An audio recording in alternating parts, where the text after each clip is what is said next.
But I think about them the same way I'm thinking about you. I think prolonged exposure to the most horrific elements of society is got to, like, we we sort of formulate our idea what the world is based on what we've encountered. And if you've encountered nothing but a beautiful neighborhood and nice families and everybody's friendly and you go to the football game and everybody cheers, yay, this is life for you.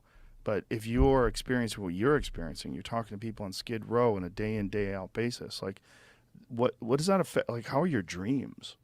Do you have nightmares? I don't remember my dreams. I sleep really well. But I'll tell you this, I called this project a crash course in empathy. Because when I first started, like I said, I would look at these people like, just get a job. Right. A bunch of lazy losers that won't get a job. Right. And then after hearing story after story after story, I see like, oh, now I get it.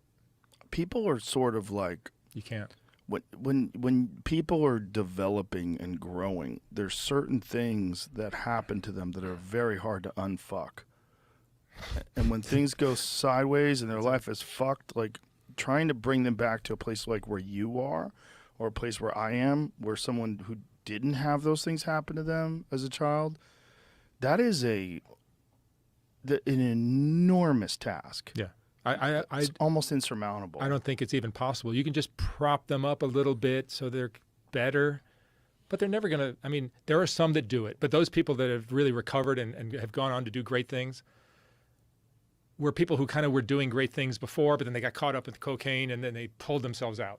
So it seems like to me, and I've talked about this ad nauseum, is the only way to fix this is to fix the areas in which this is prevalent and to somehow or another pump money and resources into community centers and education and giving people some kind of hope.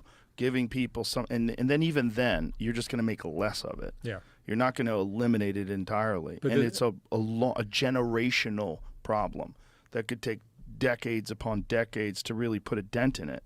But it's a task that's worth doing, and no one is approaching this. When politicians are sending billions of dollars overseas and billions of dollars on projects that a lot of people don't even agree to, and it's our tax money, and nothing is being spent. No, if you want to save our country, this is the way to do it. Yes. I mean, why are we looking at doing all these crazy things in other countries or going to the Mars or wherever we're thinking? How about right here in our own backyard? Yes. Yeah. How about fixing places like the South Side of Chicago and Detroit and Baltimore? And the way to do that, I believe, is providing hope for those families. And it's not going to happen right away. It's not going to happen in a generation. Right, exactly. And no one's got the patience for it, because whatever work you're going to put in, whatever money you're going to put in and energy and effort, you won't see in your lifetime. I had a conversation with some friends about this last night, and they were saying, but would the country even run the same way if that happened? Because don't you need all these poor and disenfranchised people to have the country work the way it works? And I'm like, yeah, but the country doesn't have to work the way it works. This is just the way it works right now.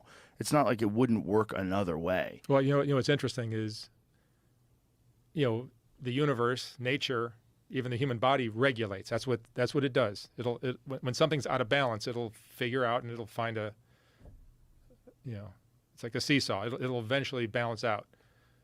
So we have a preponderance of down and out broken people on the streets, living in boxes and tents, addicted to drugs. And we've also got this the billionaires and the multi-millionaires. And they're both existing on the two extremes. Right. And good luck getting the rich to say, all right, we're going to give away a third of our money so that we can help these people. Well, they don't have any faith in it. Nobody's They also think that, when I talk to people about this that are very wealthy, they have a problem with charities that most of the money actually winds up going to administrative costs. Yeah. And very little of it actually goes to the people. And then you find out that people that are working on the homeless situation. I have a friend, Colion Noir, who was a lawyer, and he was in San Francisco, and his perspective was, oh, they're not spending enough money to fix this homeless problem. And then he talked to someone who is actually deeply embedded in that situation. He said, no. That's not the problem. They are spending a lot of money on it, but the money is going to these people that get high salaries that work on the homeless problem. And he showed us a spreadsheet of all these people, and it's six-figure salaries. Some of them $250,000 a year, and it's a lot of them that are handling the homeless situation in Los Angeles and the homeless situation in San Francisco, and there's no incentive to fix it.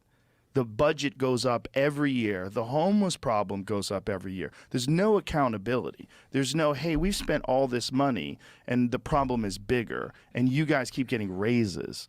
Like, what the fuck is going on here? It becomes an industry. And then fixing the homeless, like if you look at the actual budget for dealing with the pull up the budget for dealing with the homeless in Los Angeles in 2022, because it's bonkers.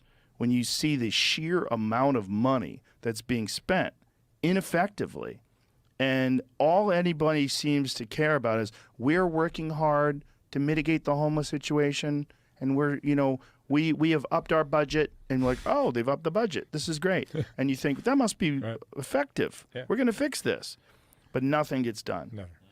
No, it's a big problem. I think the big number was for California, not just for Los Angeles. Let's get the California 7.2 billion. 7.2 billion just for homeless. I would think with that you could clean up Tenderloin in San Francisco and L.A. 3.3 billion general fund in 21-22 to almost 30 homelessness-related programs across the state. That is so much money. And yet the problem gets bigger and bigger every year. Yeah.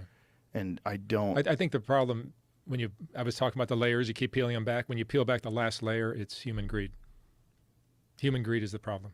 But also, what can be done? Like when you think about like what are the strategies that these people are employing? Shelters, food stamps, this and that, counseling. These are like Band-Aids on gunshot wounds. Yeah, it's a Band-Aid on cancer. Yes. Yeah, that's a good That's all it is. Description. No, but I think if we like here, just look at what's taught in schools. They're teaching trigonometry and algebra and all these things when everyone's got a cell phone in their pocket. You don't need to be learning trigonometry anymore. If you're going to become an engineer, then study trigonometry in college, but you don't need to be teaching it in high school.